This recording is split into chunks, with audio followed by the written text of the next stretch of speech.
જય શ્રી કૃષ્ણ મિત્રો, આજે આપણે વાત કરવા જઈ રહ્યા છીએ એક એવું પવિત્ર તીર્થ સ્થળ વિશે કે જેનું નામ છે પ્રાચી તીર્થ. આ ગીર સોમનાથ જિલ્લામાં આવેલું છે અને આ પ્રાચી તીર્થ ગીર સોમનાથથી માત્ર ને માત્ર 25 કિલોમીટરના અંતરે સોમનાથથી દીવ જતા રસ્તા પર આવે છે. અને તમે આ ભાદરવા મહિનામાં અહીં લોકોની ભીડ જોઈ શકો છો. મિત્રો, ભાદરવા મહિનામાં પિતૃના મોક્ષાર્થે અહીં હજારો લોકોની ભીડ જોવા મળે છે.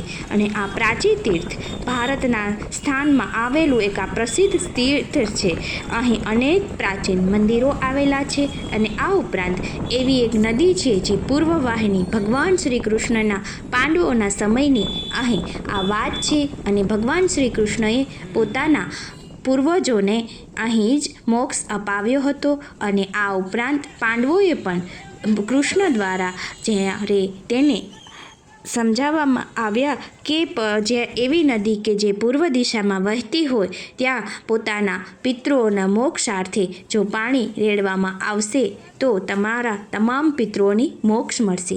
ત્યારે પાંડવો ફરતા ફરતા આ જગ્યા ઉપર આવ્યા અને અહીં તેણે સરસ્વતી નદી માત્ર આ એક એવી જગ્યા છે કે જ્યાં નદી પૂર્વ તરફ વહે છે. મિત્રો, તમે આ ભાદરવા અમાસમાં અહીં ભીડ જોઈ શકો છો. અહીં હજારો લોકોની ભીડ આવે છે. શ્રાવણ અમાસના દિવસે સવારના પહોરથી લઈ અને સાંજ સુધી અહીં આટલી જ ભીડ રહે છે. અહીં સામે જ પીપળો દેખાય છે, પરંતુ પીપળા પાસે પાણી રેડવા માટે અહીં ભીડ તમે જોઈ શકો છો. મિત્રો, હજારો લોકોની ભીડ અહીં એકઠી થઈ છે.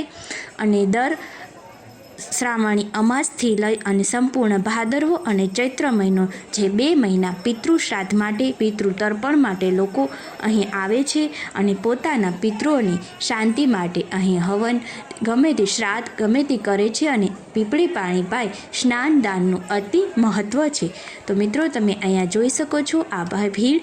અને કહેવાયું છે કે 100 વાર કાશી અને 1 વાર પ્રાચી.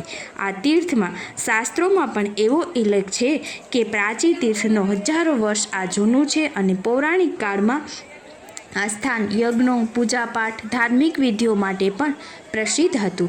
અને આ સામે તમે જોઈ શકો છો જે પાંડવ મંદિરો છે જે પાંડવો દ્વારા બનાવવામાં આવેલા હતા. અને પાંડવોએ જ્યારે મહાભારતનું યુદ્ધ જીત્યું ત્યારબાદ તેના પૂર્વજોની શાંતિ માટે તેને અહીંયા આ મોક્ષ પીપળો અર્જુને પોતાના તપોબળથી ઉગાડ્યો હતો. અને બાજુમાં છે આ નદી સરસ્વતી જે પૂર્વ તરફ વહે છે, તેથી આ નદીની પૂર્વવાહિની કહેવામાં આવે છે.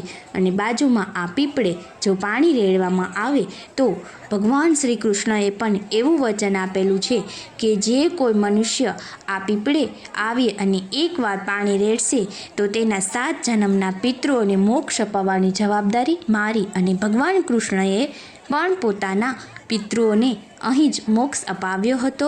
અને આ સામે પાંડવ મંદિરોનો સુંદર નજારો તમે જોઈ શકો છો. મિત્રો, અને આ નદી અત્યારે પૂરે કાંઠે વહી રહી છે જે 2 દિવસ પહેલાં આવેલા વરસાદથી સંપૂર્ણ ભરાય. અને આજે જ્યારે શ્રાવણી અમાસ પૂર્ણ થાય છે અને ભાદરવાની શરૂઆત થાય છે ત્યારે આ નદીમાં સ્નાન કરી અને લોકો પોતાના પિતૃઓને તૃપ્તિ માટે, શાંતિ માટે અહીં યજ્ઞો, શ્રાદ્ધ વિધિ, પિતૃ તર્પણ કાર્ય કરવા માટે આવે છે. અને આ ઉપરાંત માત્ર પિતૃઓને સ્નાન દાન કરી અને પીપળે પાણી રેડી તમે જોઈ શકો છો. મિત્રો, અહીંયા લોકો બધા સ્નાન કરી અને ત્યારબાદ પિતૃઓને પાણી રેડી અને તેના મોક્ષ માટે ભગવાનને પ્રાર્થના કરે છે. જ્યાં ખુદ ભગવાને આવી અને પોતાના વંશજોને જ્યારે અહીં મોક્ષ અપાવેલું તેવું આ પવિત્ર સ્થળ કે જ્યાં ભગવાન શ્રી કૃષ્ણ ખુદ આવેલા, પાંડવો પણ અહીં પોતાના પિતૃઓને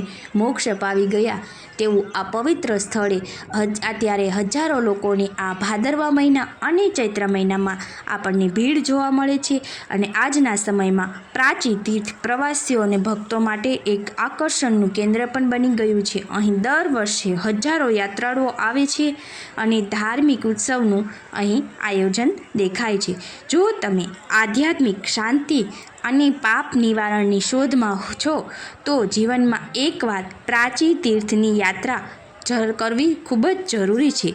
મિત્રો, જ્યારે તમે સોમનાથ મંદિરની મુલાકાત લ્યો છો ત્યાંથી માત્ર દીવ જતા રસ્તા ઉપર 25 કિલોમીટરના અંતરે સોમનાથથી આ 25થી 30 કિલોમીટરના અંતરે આ મોક્ષધામ પ્રાચી આવેલું છે અને તેનો ઇતિહાસ પણ અહીંયા જાણીએ આપણે તો આપણા પૂર્વજોની શાંતિ માટે એકવાર અચૂક અહીં પાણી રેડી સ્નાન, દાન અને પુણ્ય જપ તપ કરવાનું અહીં વિશેષ મહત્ત્વ છે. તેથી તમે જોઈ શકો છો લોકો સ્નાન કરવા માટે અહીં ઉમટી પડ્યા છે અને સાથે ગાયોને પણ દાન મળે છે, પૂજારીઓને, એ ઉપરાંત કોઈ ભિક્ષુક હોય તેને પણ દાન કરી અને લોકો પોતાના પિતૃઓને મોક્ષ અપાવવા માટે હાજર અહીં સંપૂર્ણ ભાદરવો મહિનો આવે છે.